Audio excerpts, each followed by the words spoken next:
Telegraph is one of our oldest daily newspapers and most influential modern media brands. But a takeover backed by the Abu Dhabi royal family threatened to put the voice of conservative Britain in the hands not just of a foreign owner, but a foreign state, a move the government will now block. That His Majesty's Government is committed to bringing forward an amendment to this bill at third reading, which prevents foreign state ownership of newspapers. The fate of the Telegraph titles and the weekly Spectator magazine has been in question since they were bought for £600 million by Redbird IMI, a joint venture 25% owned by American Redbird Capital, fronted by former CNN executive Jeff Zucker, and International Media Investments, whose 75% stake is a personal investment by Sheikh Mansour, Deputy Prime Minister of the UAE and a member of the Abu Dhabi ruling family. The deal has been stalled since Culture Secretary Lucy Fraser referred it to regulators. Redbird will now have to reduce Sheikh Mansour's stake or walk away. His billions have been welcome elsewhere, transforming Manchester City's fortunes, and the UAE is committed to invest £10 billion in British business and infrastructure. But a former Telegraph editor says newspapers are different.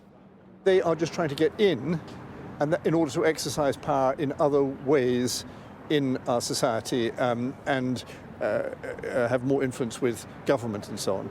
And once that's done, it's very hard to undo. And, you know, nobody in Britain, I think, or almost no one, would want nationalised newspapers by the British government. So why on earth would you want them by, you know, a foreign government? Government intervention comes after months of campaigning from Conservative MPs and the Telegraph newsroom, all with their own stake in the outcome. The battle for the Telegraph is a question of principle and politics. Critics, including in its own pages, argue it's simply wrong for a foreign state, even by association, to have a stake in a British newspaper. But this is the Telegraph. What's written in here will have unique influence in the Conservatives, a party in government for now, but increasingly divided as it prepares for an election. It's forecast to lose.